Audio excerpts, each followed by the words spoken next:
regresamos con más aquí en su programa Los Especialistas. Por esta la señal de Ecuador en directo. Y bueno, cuando de análisis profundos se trata, por supuesto tenemos al doctor Augusto Tandazo, a quien vamos a darle la bienvenida el día de hoy. Doctor Augusto Tandazo, como todos los jueves, bienvenido. Muchas gracias, Carlita. Muchas gracias, Jaime. Me siento muy a gusto siempre de estar en Ecuador en directo y con la ciudadanía que ve este medio digital. Así es que me siento muy honrado de estar acompañado de ustedes. A las Nosotros órdenes. también estamos bastante a gusto siempre de poder conversar con usted, bueno, de diferentes temas. Y justamente conversábamos con el coronel Mario Pazmiño, quien antecedió pues la entrevista, y hablábamos de la inseguridad y de ese análisis que vive el país. Yo le pregunto, doctor Tandazo, en términos generales, porque ya hasta me crea la duda, ¿no? ¿Al gobierno realmente le conviene acabar con el tema de inseguridad en el país? Porque pareciera que no. A ver, es una mezcla de muchos conceptos. O sea, primero que no dimensionan el verdadero problema de la seguridad o de la inseguridad. No lo dimensionan. Y entonces, ¿por qué no les importa? Pues, o sea, es como ver un problema que está muy lejano a ellos. Ellos viven en otros barrios, viven en otras situaciones. Y además, por último, si la situación se agrava en el Ecuador, cogen el camino y se van a vivir en Miami o en España y no pasa absolutamente nada. Pero no será, a veces me da la impresión, doctor, que esto lo usan así como cortinas de humo, porque la gente está más preocupada por el sicariato, por el robo, que lo que pasa con el narcotráfico, que por los problemas coyunturales muchas veces que hay, pues, ¿no? El tema económico y otros temas que maneja el gobierno, porque la gente está enfocada en eso, mientras por acá están pasando un sinnúmero de situaciones. A ver, el tema es grave porque eh, para atacar este tipo de problemas hay que tocar el tema de las causas que generan estos problemas, no de los efectos. Los efectos es, voy a meter 30.000 policías más, voy a comprar más armas, voy a comprar más, más implementos para reprimir y etc. cosas. Ahí no viene el tema es estructural. En un país donde 7 de cada 10 ecuatorianos no tienen empleo, cifra que debe haber crecido incluso, eso es una situación muy grave. La delincuencia es una expresión de ese estado de desquiciamiento social que existe en el Ecuador. Y segundo, sobre el tema del narcotráfico, que bien lo trató el coronel Pazmiño, es un tema grave, pero estamos queriendo este momento tratar de controlar algo que no se lo trató desde hace X años, que dejaron que el monstruo crezca, porque el coronel Pazmiño lo dio a entender muy claro, se dejó abandonada la frontera. Fue más o menos, oye, mejor no me meto allá, porque me voy a meter en un lío. Y voy a explicar por qué es eso de me voy a meter en un lío. Porque cuando actúan los militares o la policía en las zonas de frontera permeables por donde pasa la droga, han tenido que enfrentarse a sendos procesos por violación de derechos humanos incoados por comisiones de la verdad, comisiones entre comillas de la verdad, y por los organismos de derechos humanos que más se preocupan de defender a este tipo de delincuentes que defender al Estado ecuatoriano y a su sociedad. Entonces, eh, llega un momento donde los elementos de la fuerza pública tienen recelo de ir un poco más allá, porque terminan siendo culpables de haber defendido lo que decía el coronel Pazmiño, la soberanía nacional. Y otra cosa que dijo el coronel Pazmiño, que la dijo ahí, la tiró, pero yo la recojo el guante y lo sigo desarrollando. Las fronteras vivas, fronteras vivas. ¿Qué son las fronteras vivas? Lo que él dijo, 1 milímetro ya en el sitio del territorio ecuatoriano, ya nos corresponde a nosotros cuidarlo. Pero ¿qué es lo que pasa? Se trata de que el Ecuador se retire más bien de las zonas de frontera. Les voy a poner un ejemplo muy sencillo. Al señor Raúl Reyes, máximo dirigente de las FARC cuando lo mataron, ¿dónde lo mataron? ¿En territorio colombiano o en territorio ecuatoriano? En territorio ecuatoriano, el que estaba ahí descansando, manejando sus cosas tranquilamente en Angostura. Y entonces viene otro tema sobre esto de los santuarios que habló el coronel Pazmiño. Los santuarios. Los santuarios son los campos que quedan en el oriente que en este momento tienen una actividad petrolera, pero que quieren convertirlos en santuarios para que ahí no entre la fuerza pública, no entre nadie, pero por ahí camine la droga. Camine la droga. ¿Qué es lo que acaba de pasar, por ejemplo?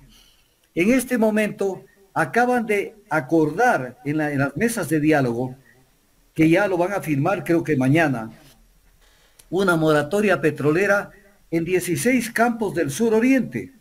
Que eso en términos prácticos es el futuro de la explotación petrolera en el Ecuador, porque se va acabando el petróleo de un área, se va a otra, que es el ITT, y de ahí hay que saltar al suroriente. Pero ya el Estado, que cree que son dueños del país, esta gente de Creo, que son irresponsables, ya van a firmar esa moratoria. ¿Qué quiere decir esa firma de esa moratoria?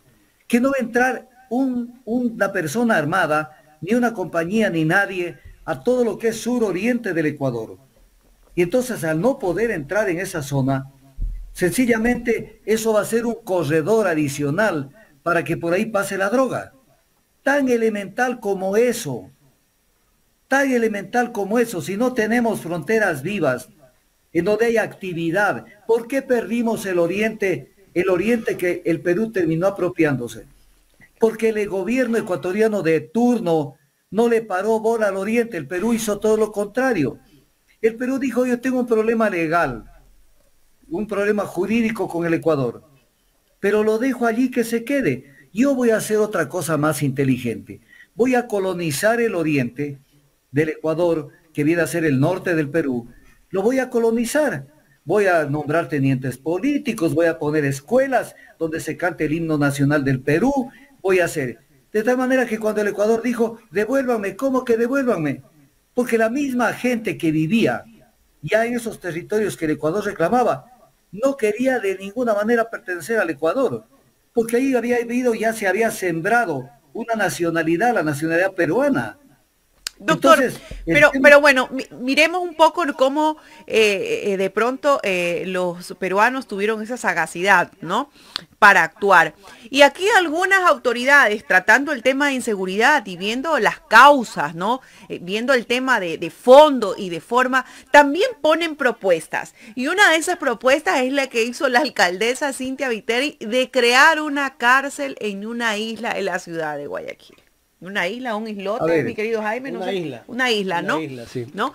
Que esté separado, que esté en medio del río. El problema de esa isla es que la alcaldesa dice, bueno, yo puedo hacerlo, no sé qué quiso decir, porque para hacer una cárcel necesitas primero servicios básicos, agua potable, alcantarillado, necesitas energía eléctrica y tantos servicios que tienes que poner en ese sector. Las islas están allí, tienes que ir a construir las todo. Bases, ¿no? Empezar desde la base. No sé cuál es la idea concreta de la alcaldesa. Pero en sí, en esa idea, ¿usted cree que cabe la posibilidad de hacer una nueva cárcel? Una cárcel, si no es en una isla que sea apartada de la parte urbana y de pronto hasta rural, que sea totalmente alejada, ¿eso realmente ayudaría en algo?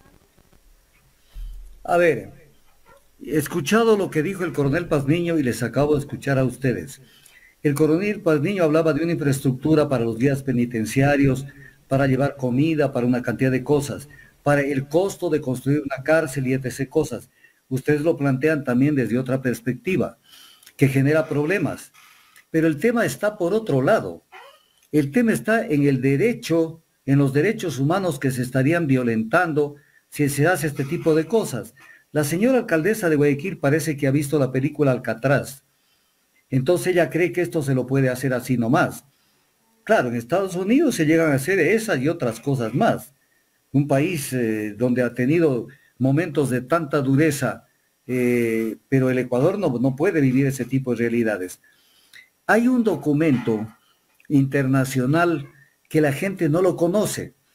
No lo conoce porque así es la vida, pues, o sea, ¿cómo se le puede pedir a la gente?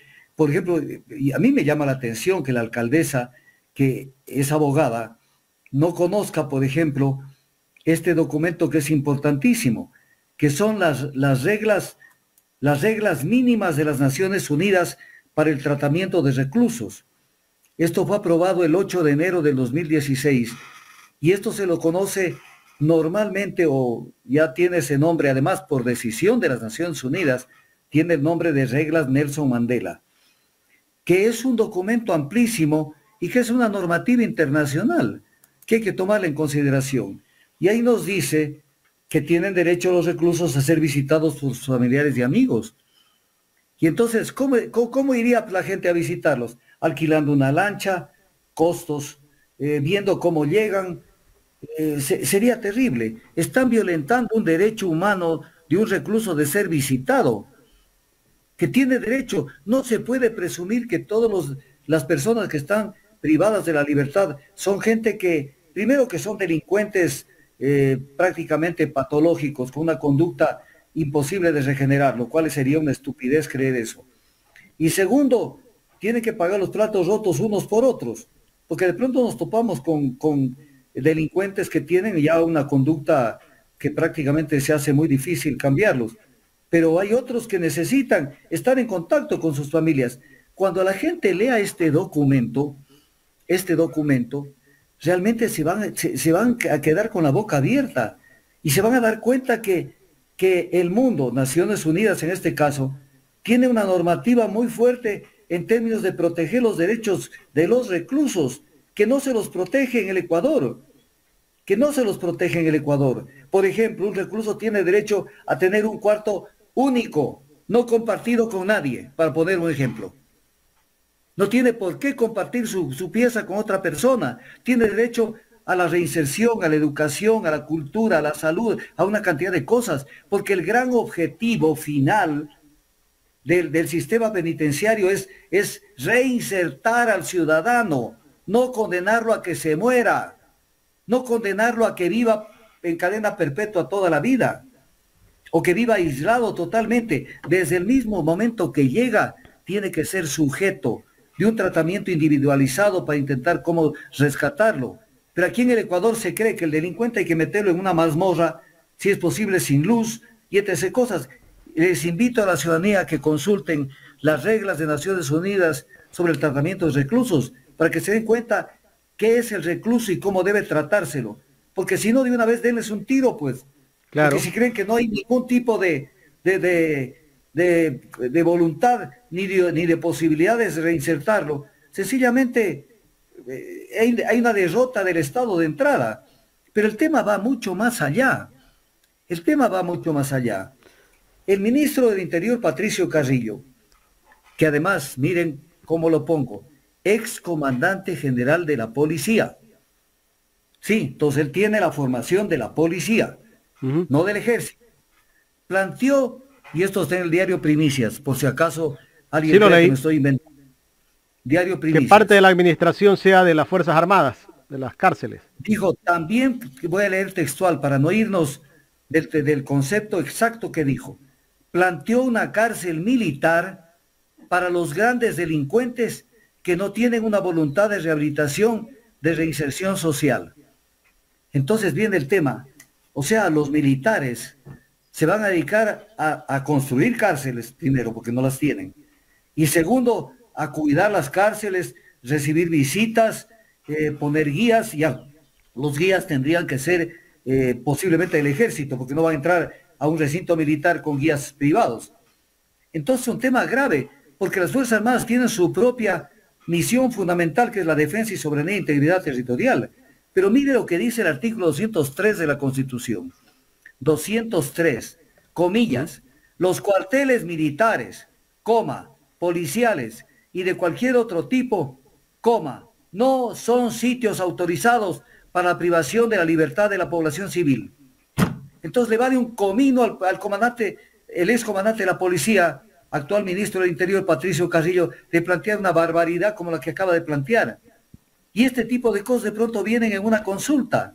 Doctor, entonces, ahora le pregunto yo, ¿todo esto está dentro de un plan que tendrá el gobierno para el tema seguridad? ¿O son declaraciones aisladas del ministro? O sea, aquí no hay un liderazgo en el tema seguridad. Vemos que alguno dice una cosa, el presidente dice otra. Ya nos hemos acostumbrado a escuchar barbaridades de parte de las personas que están al frente del tema de seguridad en este país. Claro que sí, Jaime. pero esto es lo que se llama pulsar en la opinión pública. Entonces lanzan una idea. O sea, este mensaje estaba preparado. Entonces, si la sociedad, en este caso, vamos a hablar concretamente, lanza esta idea el ex comandante de la policía y actual ministro del Interior, que dicho sea de paso, yo he sido testigo de broncas enormes entre la policía y el ejército, que nunca han aparecido en los medios públicos, porque ellos mantienen sus diferencias profundas.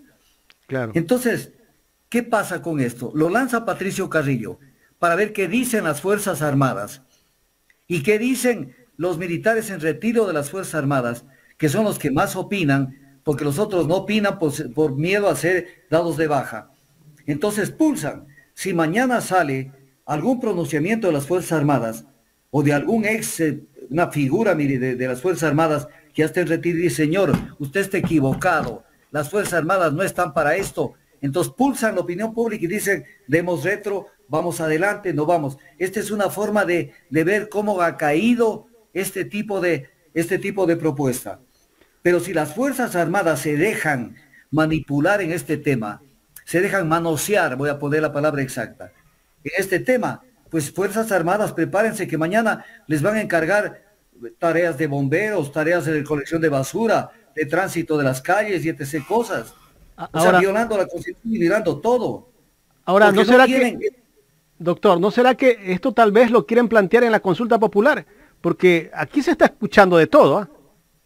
Sí, es posible que lo planteen, pero la gente tiene que entender que en el concepto no ecuatoriano, sino mundial, la policía tiene una formación diferente de la formación de los militares y diferente de la formación de los guías penitenciarios. O sea, un militar está preparado para una guerra, saca un fusil y no puede discutir, sino nada más apuntar y disparar bien. Un policía tiene otro tipo de formación. Y un guía penitenciario, que además tenemos una porquería de guías penitenciarios. Entonces tienen otro tipo de formación. Pero aquí viene otro tema también. Planteó la posibilidad de una privatización de las cárceles. Privatización de las cárceles. Por eso dijo el ministro Patricio Carrillo, ¿por qué no debatimos también la posibilidad de tener un sistema privado penitenciario y carcelario? Entonces, y dijo, donde el Estado se haga cargo de los delincuentes que son parte de organizaciones criminales y otro para los que por error paguen sus penas. No existe a quien esté pagando penas por error. No hay que ser ignorantes, porque el error es culpa y la culpa no trae consigo una pena, sino una reparación económica. Pero claro, el papel o la boca aguanta todo y dicen lo que les da la regalada gana. Pero lean las reglas mínimas de Naciones Unidas sobre el tema de los presos y reclusos. Y ahí dice que el personal encargado del cuidado de las cárceles son funcionarios públicos. Eso dice Naciones Unidas. Eso dice Naciones Unidas. Pero acá, o sea, lo que les dé la gana. Y también apuntan a que se comprometa en este tema, el tema de los municipios, y en eso de las tantas barbaridades que tiene la Constitución de la República del Ecuador, porque la gente no se da cuenta y ojalá terminen por aterrizar y darse cuenta de qué es lo que tenemos como Pero habría que cambiar el COTAC allí, doctor. Ahí les da competencias a los gobiernos autónomos descentralizados de poder. ¿Habría que reformar el COTAC? A ver, el COTAC habría que dictar una nueva constitución. Mire lo que dice la Constitución en el artículo 202. Los centros de privación de libertad podrán ser administrados por los gobiernos autónomos descentralizados de acuerdo con la ley. El que escribió esto, que son la gente de Montecristi, fueron unos ignorantes, que no entienden cómo se debe administrar un sistema penitenciario. Entonces por ahí se pueden agarrar también. Pero no solamente es esto, sino que aquí viene un tema que es grave. El otro día nos tomaron del pelo con el famoso tema del censo penitenciario. Tanto que ahora mismo el ministro Carrillo dice que están analizando y que las decisiones también las tomarán en base al censo penitenciario. Pero viene el tema, a ver, ¿qué es el censo penitenciario? Este es un invento de mal gusto del gobierno. porque tanto en el Código Orgánico Integral Penal y de manera más precisa, en el reglamento del Sistema de Rehabilitación Social, artículo 26, habla del Sistema Informático de Gestión Penitenciaria. Y se dice que la entidad encargada del sistema de rehabilitación tiene que contar con un sistema informático que permita almacenar, procesar, organizar y mantener actualizada la información. ¿Qué quiere decir esto? Que el censo penitenciario es una actividad permanente. Exacto. Tiene que montarse un machote, como se dice en la informática, y tiene que alimentárselo. Claro, debe haber una base de datos donde están todos los presos que entran y que salen, pues, automáticamente. Claro. Y el artículo 26 dice que la máxima autoridad del Centro de Privación de Libertad es responsable de mantener actualizada la información en el Sistema Informático de Gestión Penitenciaria. Y luego se detalla en el mismo artículo 26 13 numerales con la información que debe constar en este sistema informático de gestión penitenciaria, información individualizada por cada persona detenida. Doctor. Y que esté privada de la libertad. Entonces, este es el censo penitenciario. Entonces, cuando el gobierno sale y dice, vamos a hacer un censo penitenciario, a mí se me pone la piel de gallina. Doctor, eso demuestra, lo que dice el gobierno demuestra que no tienen el control de nada en las cárceles. Si no tienen... No tienen nada. Entonces, se inventan un censo para cubrir que no tienen el sistema informático de gestión penitenciaria. Porque ese es el censo penitenciario que por eso tiene las que llaves, ser permanente. Las llaves de la celda las tienen los caporales. Pero claro, es que eso se ha mantenido durante mucho tiempo. Y esa es una forma de hacer negocios también. Entonces, son cosas que el pueblo tiene que entender. Entonces, cuando le hablan pomposamente el censo penitenciario, no hay un periodista en esa rueda de prensa que le diga, perdóneme señor, o sea que ustedes no tienen montado, armado y almacenado y actualizada la información de los presos en el sistema informático de gestión penitenciaria. No tienen. Porque ahí está de manera clara. Yo estoy frente a mí, tengo el reglamento del Sistema Nacional de Rehabilitación, en donde dice en el reglamento que desde la entrada de una persona ya tiene que irse recabando información. Doctor. Recabando información, incluso información de diverso tipo, y entre ellas peligrosidad, para ver cómo por los delitos que han cometido, cómo los ubican, dónde los ubican. Entonces, cuando uno ve este tipo de barbaridades, entonces dice, y esta es la gente que está gobernando el Ecuador. Esta es la gente. Mire lo que dice el artículo 151 de la Constitución. Se reconoce a las personas privadas de la libertad los siguientes derechos: la comunicación y visita de sus familiares y profesionales del derecho. En norma de la Constitución, doctora o abogada Cintia Viteri, usted ha leído la Constitución. En una isla, ¿cómo va a hacer vigencia esos derechos? Que usted va a poner lanchas a la disposición de la gente. La una sale a las 7 de la mañana, la otra a las 8, la otra a las 9, y llevando familiares y etc. cosas. ¿Cómo van a hacer para que vayan a visitar a la gente privada de la libertad en una isla? Pues eso demuestra esa mentalidad que definitivamente no la tienen claro. Incluso estarían violando el artículo 663 del Código Orgánico Integral Penal. Tal vez piensa hacer un puente, pues la alcaldesa Cintia Viteri, para que llegue hasta esa isla. Eso es el que piensa. Entonces ya no tiene sentido, pues, el aislamiento. Doctor. No tiene, pero además todo lo ven desde el punto de vista del business. O sea, quien esté escuchándome este rato debe estar pensando en un municipio, en cualquiera, no me refiero de Guayaquil, y diciendo, hoy es la oportunidad de construir algo, y yo tengo la constructora.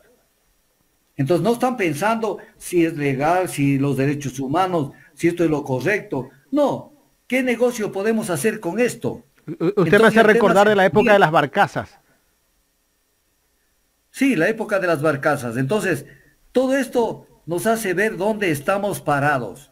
¿Dónde estamos parados? Doctor, yendo a la recta final de este tema, ¿qué se necesita para arreglar el problema que existe en las cárceles del país? ¿Qué necesita el gobierno? ¿Nuevas leyes? Porque aquí el gobierno siempre se queja de que las leyes no sirven, que no es posible que se permita el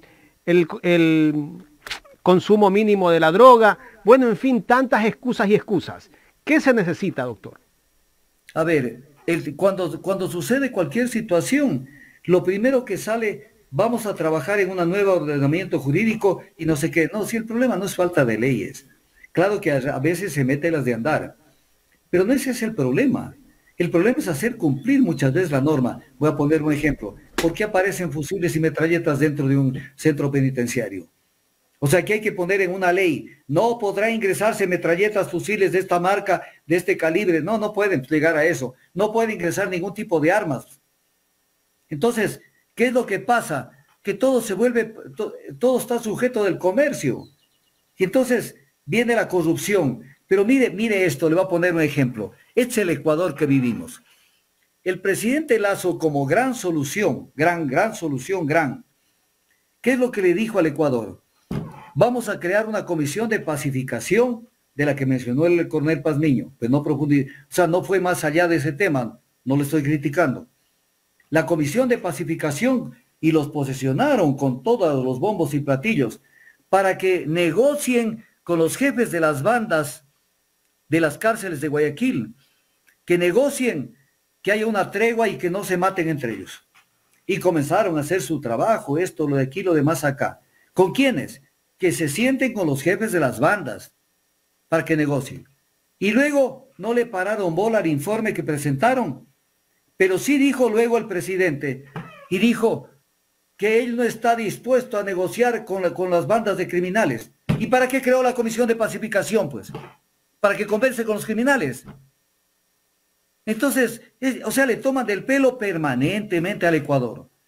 Y no hay alguien que le pare el carro y le diga, oiga, pues no somos tan pendejos. Le puedo pedir, Jaime, que mientras seguimos hablando, en su mail, tengo un mapa del Perú que quisiera que lo rescate, a ver si en algún momento me lo pone en la pantalla. Un mapa del Perú, porque con el mapa visualmente quiero explicar un tema. Si lo puede hacer, desde luego. Viene otro tema. Por supuesto, envíenos el mail para ver si lo podemos descargar. Mientras descargamos eso, vamos tratando el otro tema para luego pues poder terminar o regresar justamente al tema del mapa. ¿Le parece? Claro, el mail ya está enviado. Ya está enviado. Jorge, a ver si revisa. A ver, doctor, me gustaría tocar el tema de la abstención de Pachacuti en el juicio político al Consejo de la Judicatura. El día de ayer, el asambleísta Peter Calo justamente denunciaba de que en la asamblea el hombre del maletín se paseó la semana pasada y andaba ofreciendo billete, me imagino, y el asambleísta Luis Almeida en este espacio lo dijo esta semana, que hay una cuenta de gastos reservados, de la cual han salido más de 3,5 millones de dólares. Pero me gustaría, antes de que usted me responda, que escuche parte de lo que dijo Peter Calo. La forma como están actuando. ¿Cómo explica usted la actitud de Mauro Ruiz?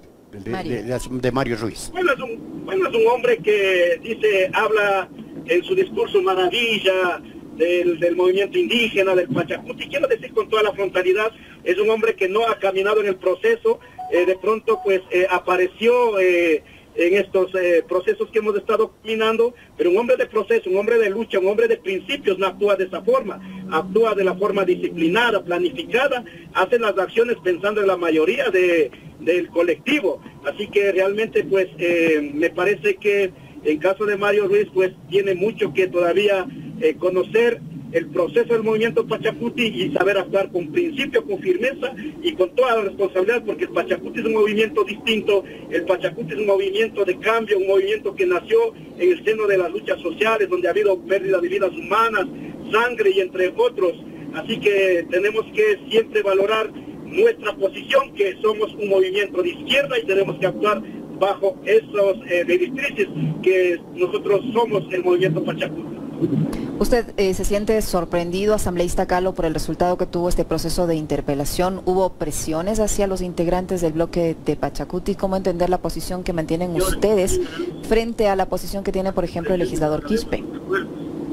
Bueno, claro, más que presiones, ahora vemos claramente cuáles fueron los acuerdos, cuáles fueron las intenciones sabíamos que por ahí caminaban algunos operadores, los hombres del maletín caminaban. Yo sé claramente de qué despacho de asambleísta empezaron esto, así que tenemos identificados también esas personas que fueron ofreciendo notarías, ahí está ya ahora saliendo a la luz, puestos en los consejos de judicatura, entre otros, así que está saliendo a la luz y el pueblo ecuatoriano no es ciego, el pueblo ecuatoriano es un pueblo sabio y poco a poco irán identificando y pues iremos tomando también algunas acciones.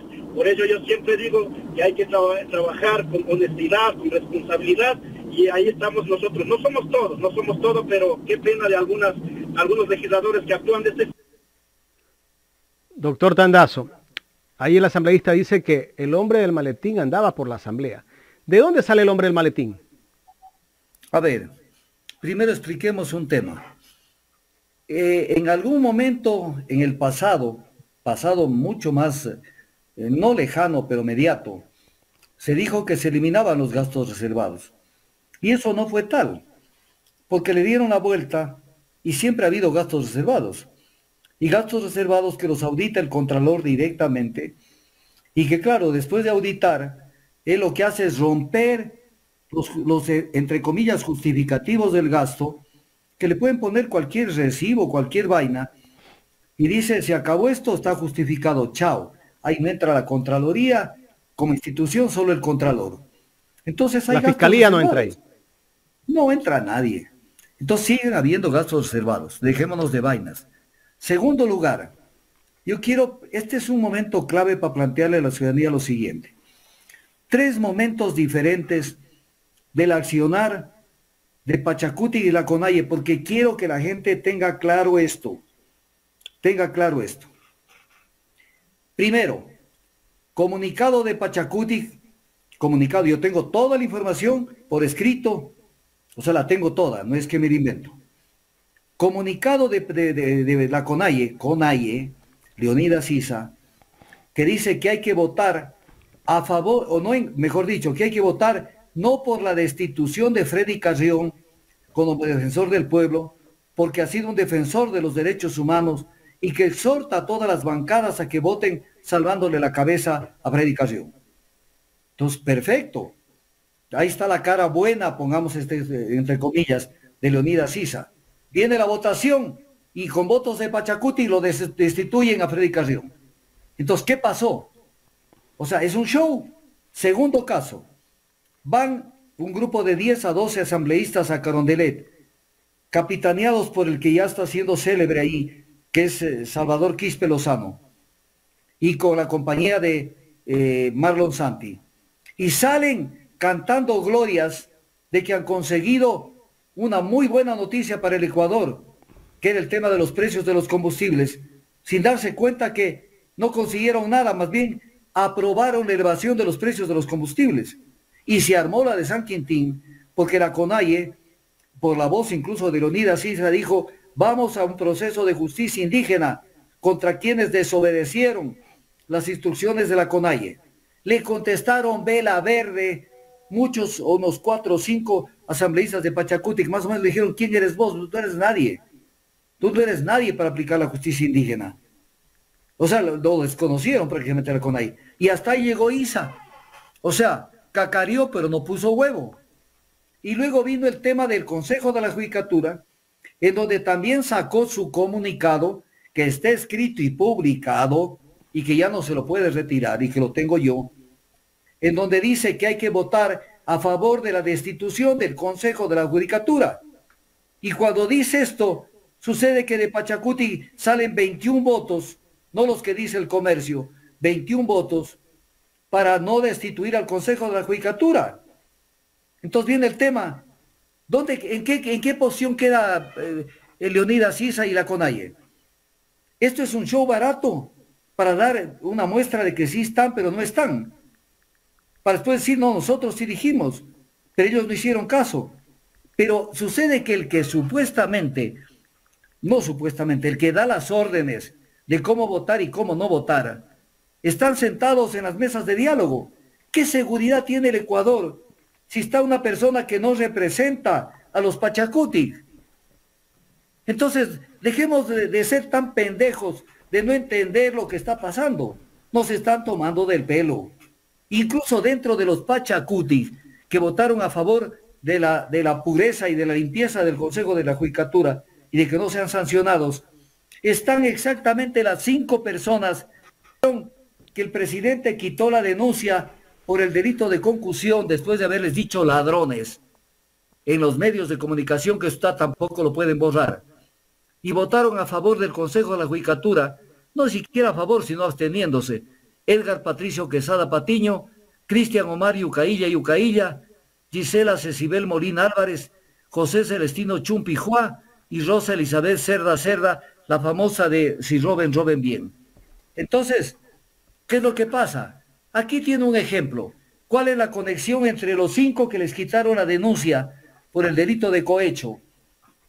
Delito de cohecho, denuncia que no puede ser retirada, porque el gobierno le tomó el pelo al Ecuador cuando dijo que ha presentado el pedido de que se archive el tema, porque ya han transcurrido 5 meses de la denuncia, como quien siendo, y no han hecho nada, entonces mejor retiro. Respecto de un delito cuya pena sea de hasta 5 años, como es el delito de concusión, la indagación previa dura 1 año, no 5 meses. Tómele del pelo a su abuela, pero no nos tome del pelo a los ecuatorianos. Esa no fue la razón. Negociaron esos votos para vergüenza del movimiento Pachacuti.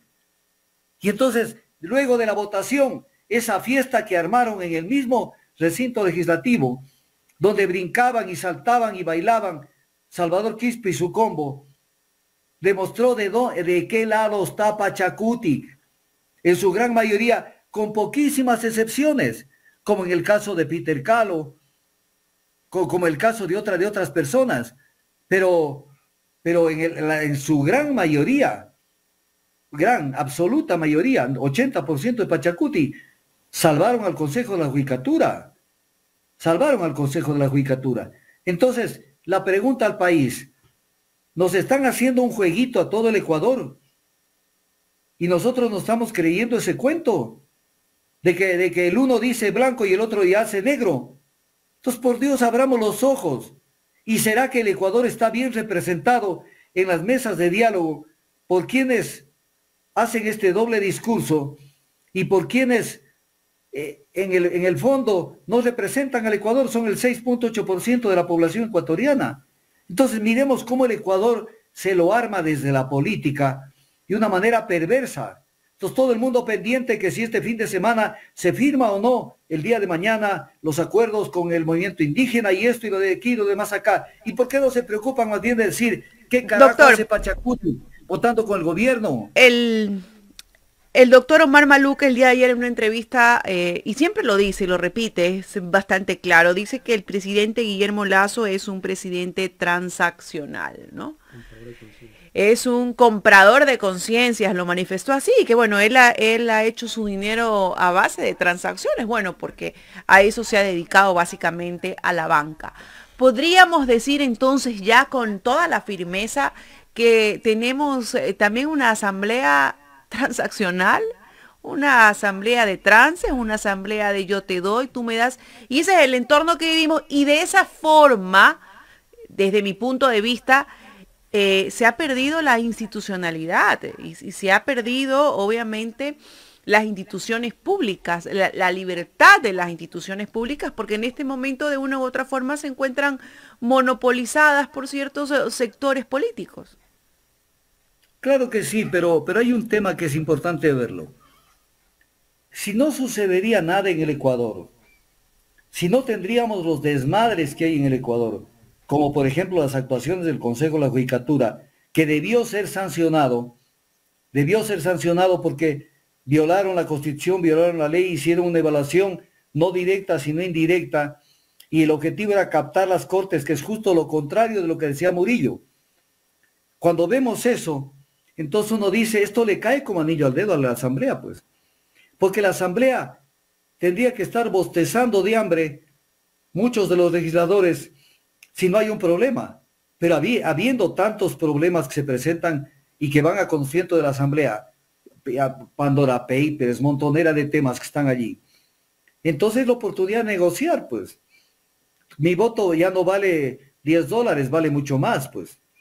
Porque estoy contribuyendo para que haya una pseudoestabilidad. Es el país de opereta que hemos creado. Entonces, todo esto hay que analizarlo para tener en cuenta que mismo lo que pasa.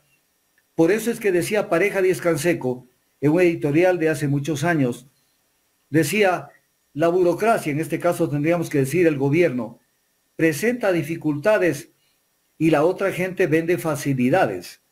Entonces, ¿qué mejor que haya problemas? Entonces, nada más la respuesta es cuánto hay. Y en el cuánto hay, pues ya están inmersos en la corrupción. Entonces, todo esto sucede en un país como el Ecuador, en donde todo se negocia. Todo se negocia. Entonces, tenemos un Consejo de la Judicatura que, mire, les voy a hacer un análisis muy chiquitico, pero chiquito sobre ese tema. Dice la Constitución, que es la norma suprema, la que no se puede discutir, que el presidente del Consejo de la Judicatura saldrá de la terna enviada por la Corte Nacional de Justicia. Así lo dice. Entonces, ¿qué es lo que pasa? Cuando le eligieron a María del Carmen Maldonado, hicieron algo que ya se está volviendo costumbre. Yo estoy alertando y abriendo los ojos a la gente.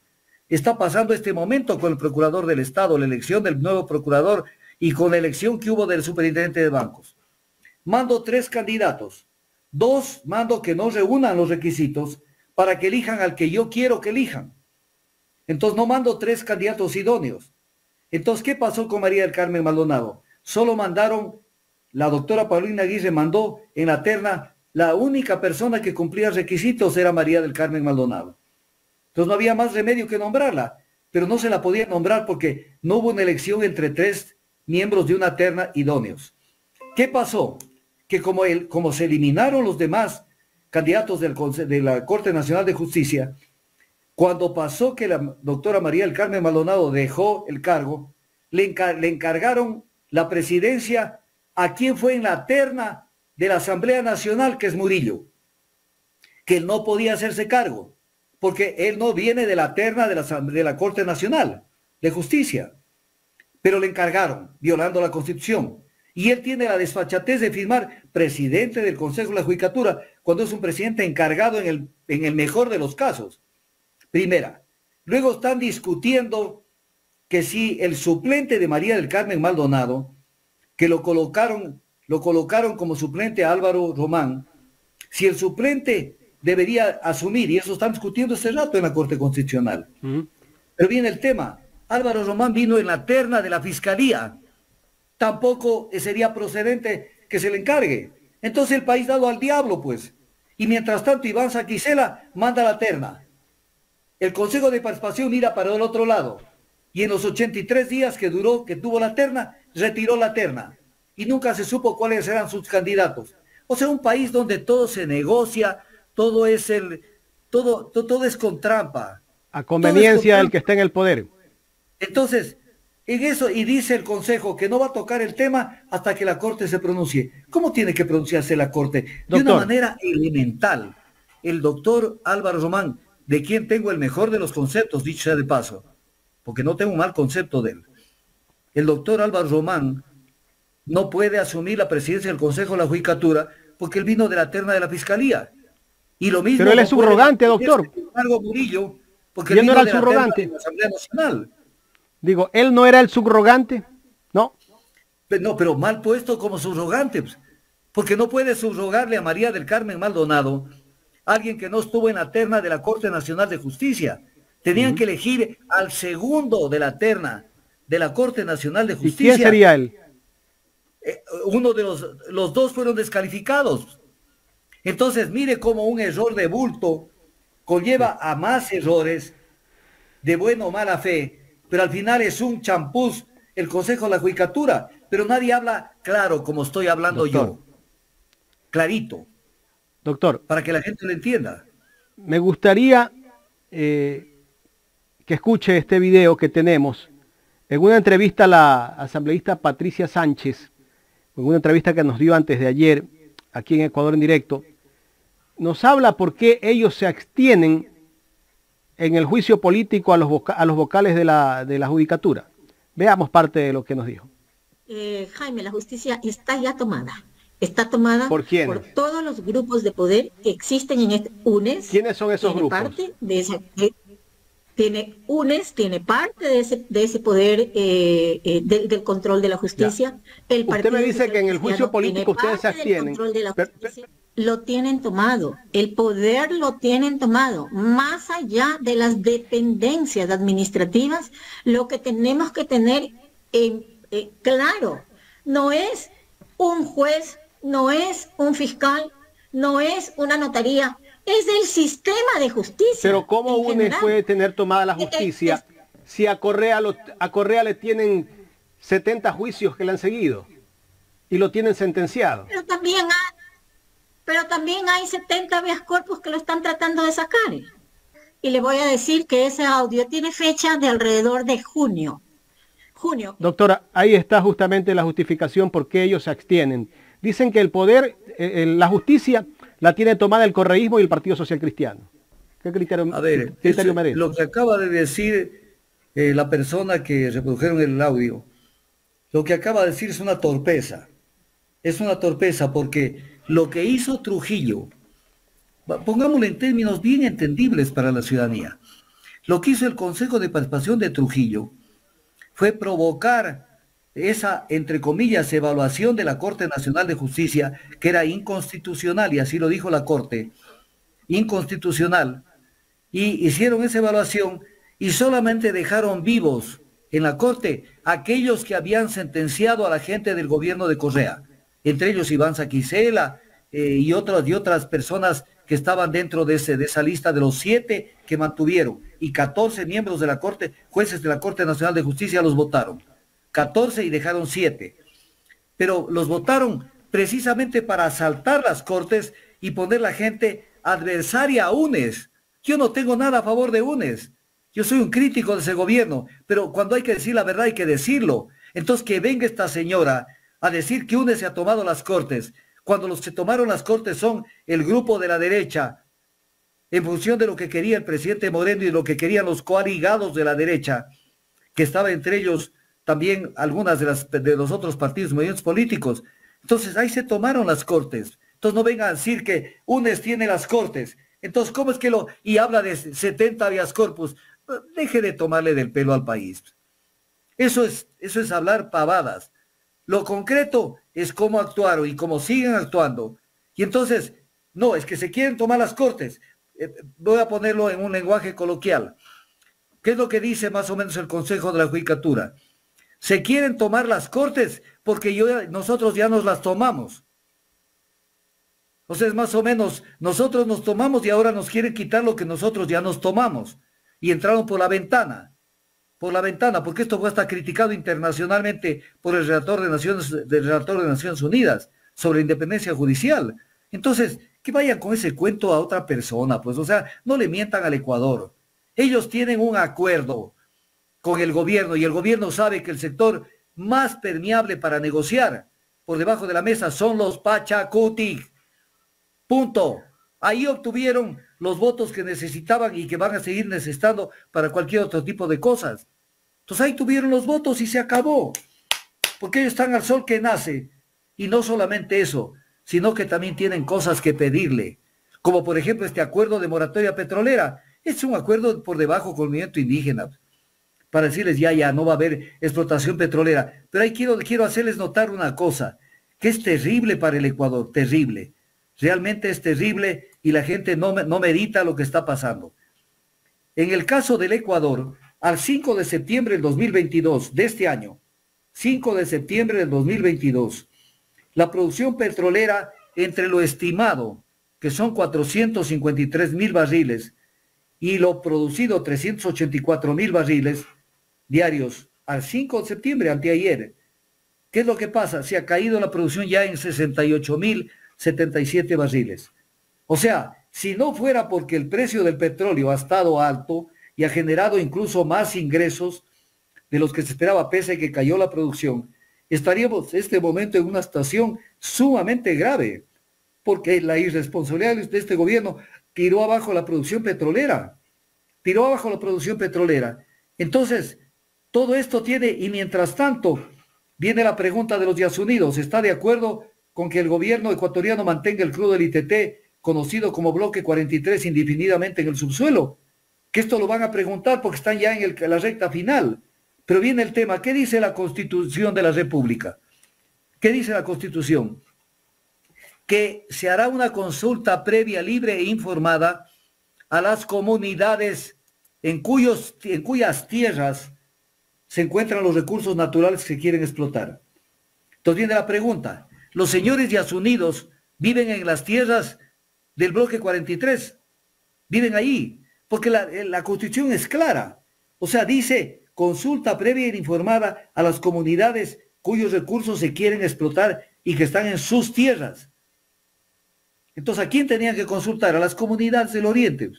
Pero no sale los Yasunidos, que provocan una consulta nacional que va contra la Constitución y que va a ser manipulada. Entonces, este es el Ecuador. No sé si tienen el mapa que les pedí para ver si lo podemos ver. Ya lo vamos a, lo están descargando, doctor. Ya. Entonces, tenemos esta situación. O sea, vemos la caída profunda de la producción petrolera porque nos vamos comiendo ya parte de las reservas de los campos anteriores. Mientras el Perú está al otro lado de la frontera, que desde el lado ecuatoriano se pueden ver las torres de perforación. Está explorando y explotando petróleo, no solamente en el nororiente ecuatoriano, sino en el suroriente, al otro lado. Y entonces son tomaduras del pelo, porque en esto nos metieron, y en esto hay que hablar de un tema que no sé si me dan aunque sea un poquito de tiempo para hablar. Porque el gobierno, el ministro Jiménez, nos tomó del pelo cuando dijo, publicado, esto está publicado, el ministro Jiménez, ministro de Gobierno, lo que sucedió el domingo en Chile nos refuerza la tesis de que la consulta popular es el camino, el pueblo debe poder pronunciarse. A ver, esto lo dijo en Teleamazonas. ¿Pero qué es esto? En Chile no sucedió lo que se quiere hacer en el Ecuador, porque en Chile hubo una asamblea constituyente previamente. Acá quieren ir directo a la consulta a manosear la Constitución.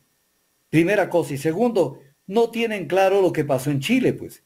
Porque en Chile, si bien entraron con toda la fuerza, porque de 155 legisladores, asambleístas constituyentes, solo 37 eran gente vinculada a la derecha. El resto eran gente de izquierda y centroizquierda, pero desgraciadamente no miraron más allá de las narices y pretendieron imponer una constitución en Chile, una constitución viciada de indigenismo y de ecologismo.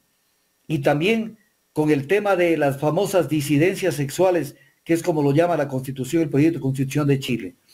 En definitiva, fracturando las familias, dando más poder del que deben tener los pueblos indígenas para que estén metidos en la sopa en todo, y también por el lado de ciertos derechos difusos.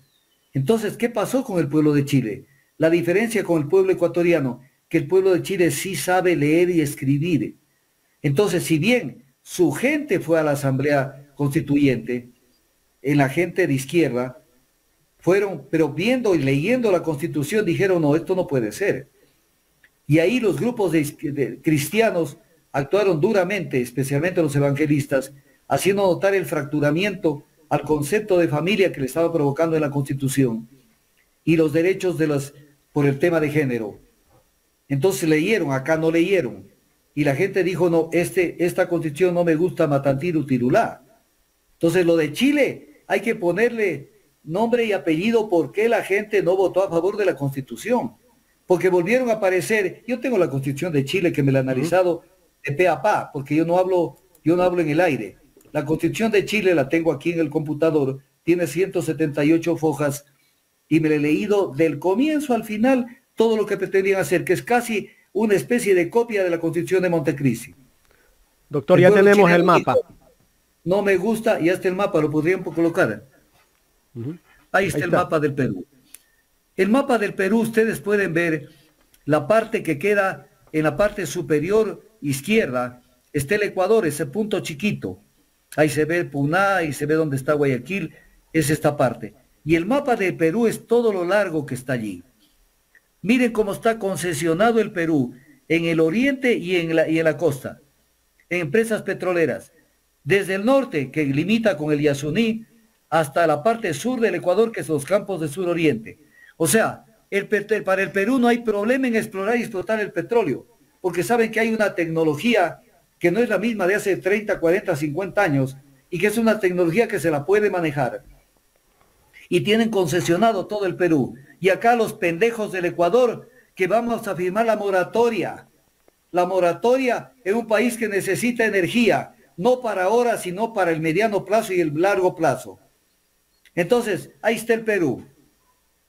Y ahí está el Ecuador. Entonces, ¿a dónde vamos con esto? Políticas irresponsables, que las vamos a tener que pagar en el corto y mediano plazo. Y cuando tengamos una crisis pavorosa, porque estamos en dolarización, pero se puede caer la dolarización, pues. Porque si la dolarización no tiene recursos frescos, se cae sencillamente. Y si se cae, ¿a quién le vamos a culpar? A todos estos irresponsables, que no entienden que son recursos frescos para el erario nacional, incluso para importar combustibles, que no la los economía tenemos. del Ecuador depende del dólar, pues, que viene de afuera. El dólar. Pero viene la pregunta, ¿será que en el fondo por debajo quieren mantener la dolarización? ¿O no será que más bien quieren volver a la moneda nacional? Porque con la moneda nacional tienen costos laborales más bajos y pueden tener una ganancia muchísimo más alta todos los exportadores. Doctor, yo no sé si usted escuchó las declaraciones de César Ron. Él habla de que a Ecuador no le queda otra opción que la dolarización y que incluso como que el gobierno se quedó callado, no dijo nada, no salió a refutar. Sabemos que César Ron ahora es cercano al presidente Guillermo Lasso. Antes era del Partido Social Cristiano, pero ahora es muy cercano dirigente de Creo. Sí, o sea, pero si cuando uno leía, por ejemplo, que yo lo hice público a nivel nacional, nadie había recobrado ese documento, la posición de Simón Cueva Armijos sobre el tema de la dolarización antes de ser designado ministro de Economía.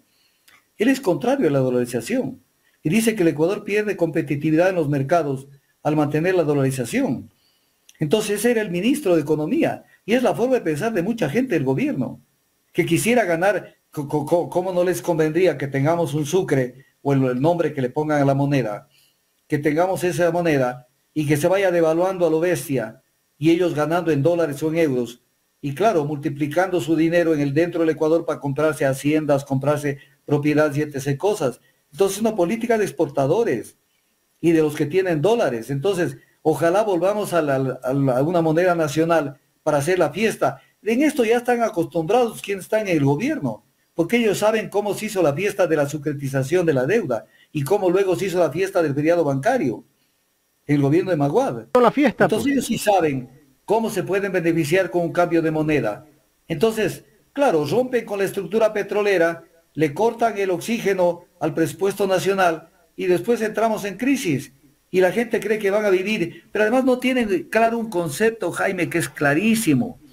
La contaminación ambiental no se da por el hecho de producir petróleo, se da por el hecho de combustionar, se prendan los motores a combustión, de gasolina y de diésel, y los motores industriales. El consumo de combustibles fósiles en el Ecuador es del orden del casi 87, 88%. Esto se consume. Entonces ese momento se contamina. Cuando en este momento alguien en el cantón Juján, en Paján, en Santa Rosa, en Loja, en Macará, en Tulcán, en alguna parte, prende un carro, está contaminando. No en el Yasuní. O sea, esa es una tomadura del pelo. Entonces dejemos intacto el Yasuní. Pero entonces no nos hagamos problema. Tenemos que cada vez importar más combustibles y combustibles a precios internacionales. Hasta que ya no produzcamos un barril de petróleo, porque les da la gana a unas cuantas personas despistadas que lo quieren confundir al Ecuador. Y viene el tema, ahí vuelvo al tema del coronel Mario Pazmiño. ¿Quieren santuarios? ¿Por qué quieren santuarios en el oriente? ¿Por qué quieren? Si los santuarios son para que nadie entre, pero por dentro de los santuarios sí camina la droga, pues. Entonces, ¿qué es lo que pasa? Hablemos claro, ¿Qué es lo que mismo pasa? Porque en el Perú al otro lado no hay santuarios. Ahí están explotando petróleo. Por ejemplo, al otro lado del Yasuní está la compañía Barrett y la compañía Perenco. Están explotando campos. Al otro lado del Yasuní se pueden ver las torres desde la parte ecuatoriana, las torres que están en el Perú trabajando. Y entonces, ¿qué pasa? ¿A quién le toman del pelo? Tómenle del pelo a la gente que obviamente es incauta y etc. cosas. Pero habemos personas que no nos van a tomar del pelo. No nos van a tomar. Yo esto lo he debatido N veces, desde que incluso sacaron la iniciativa Yasuní TT, que fue una estupidez. Se demoraron 6 años. 6 años, hasta agosto, 15 de agosto del 2013. Se demoraron 6 años en mantener un proyecto que era una barbaridad. Era un proyecto que no podía abrir la llave del mercado del carbono, porque incluso el mercado del carbono se basa en otro tipo de reglas. Europa hizo un análisis de la iniciativa Yasuní TT a través de la GTZ alemana y Silverstrom de Holanda y llegaron a la conclusión que ese proyecto no tenía ninguna oportunidad dentro del protocolo de Kioto y acá lo siguieron manteniendo hasta agosto del 2013, 6 años, para en 6 años recién recolectar 13 millones. Pero cuando habíamos recolectado 13 millones, el ex ministro Acosta dejó esta comunicación al ex vicepresidente de la República, Lenín Moreno, en junio de 2007, diciendo que la compañía Oppenheimer estaba dispuesta a dar $3.000 millones anuales, no en total, $3.000 millones anuales porque se deje el crudo bajo tierra. ¿Y dónde estuvo la compañía para que en 6 años aparezca y diga, aquí está la plata? ¿Dónde estuvo? Le toman del pelo todos los días y todos los años al Ecuador. Por favor, ecuatorianos, abran los ojos, que este país está lleno de sapos y de vivos. ¿Dónde están? O sea, le venden un cuento y después yo te ofrezco, busca quien te dé. Entonces, hay que aterrizar en una realidad.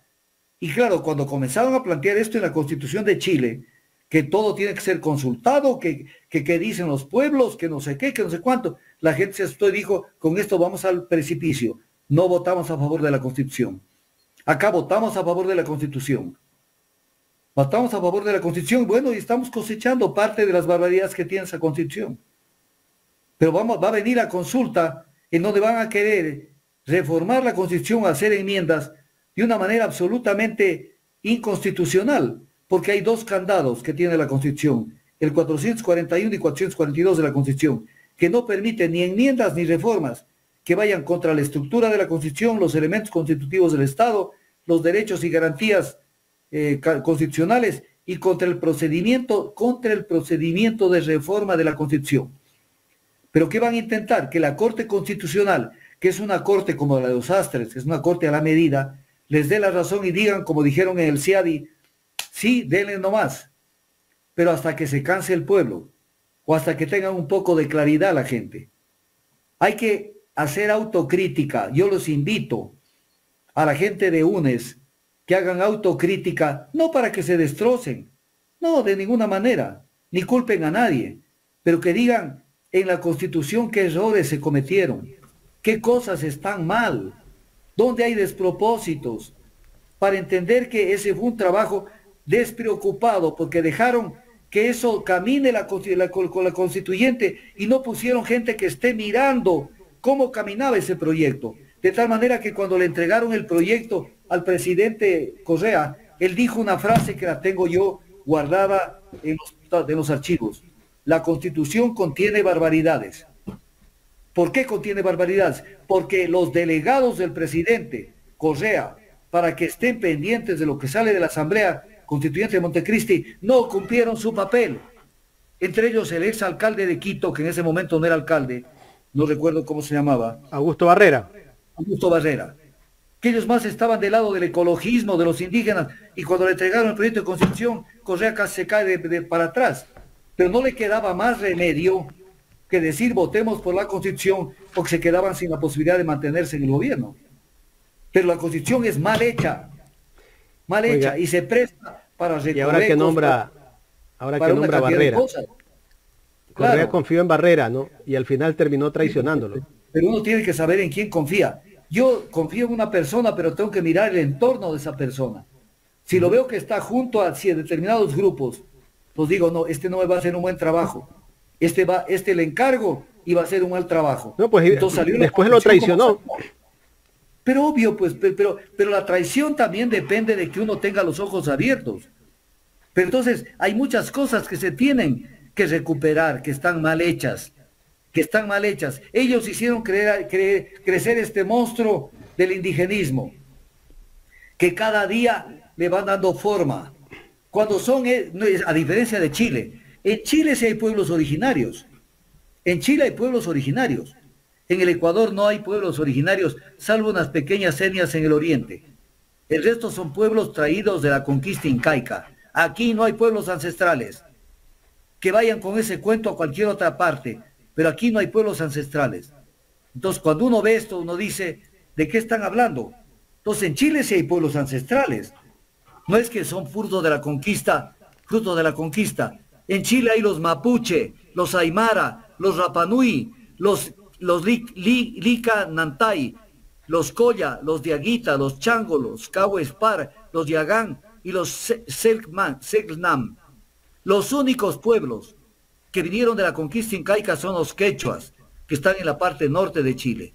Entonces, cuando uno investiga y está en los temas, no nos dejamos meter el cuento. Doctor, entonces, ya estamos... Acá no. Acá son los conquistadores incaicos los que estuvieron. Con sus costumbres no escritas. Derecho oral, no escrito. Entonces salen, por ejemplo, con la justicia indígena, que es, alguien cometió un homicidio para hablar de algo grave. Entonces no importa. Baño de agua fría, una ortigueada con ortiga y unos latigazos. Se acabó el delito, pagó la pena. Se terminó todo. Eso se llama pluralismo jurídico. Es una brutalidad, porque además eso no está contemplado en lo que es los derechos humanos. Y entonces claro, se lo sacaron. Pero yo les invito a esta cosa, para un poco ir poniéndole bien claro el tema. Alguna vez lo dije en un debate que tuve sobre indigenismo en una universidad de acá de Quito con Salvador Quispe. Y le dije, ¿tú quieres volver a la justicia indígena? Pero a la verdadera, no a la trucha, a la verdadera, a la que hubo antes de que vengan los españoles. ¿Quieres esa justicia? Perfecto. Aquí está el libro de, por ejemplo, el Inca Garcilaso de la Vega, en Comentarios Reales, que dice, la menor falta era castigada con la pena de muerte. Volvamos a la justicia indígena con ustedes. O sea, la que existe ahora es moderna.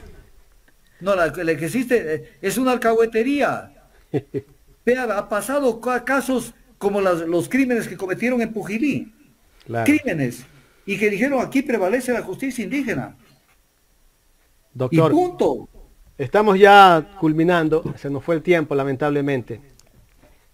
Para otro momento vamos a seguir hablando de otros temas. Qué pena, pero estoy seguro que el próximo jueves estoy nuevamente con ustedes. Seguro que sí. Doctor, muchas gracias. Un abrazo. Gracias y muy reconocido y muy agradecido de la invitación de ustedes. Me siento como en mi casa en Ecuador en directo.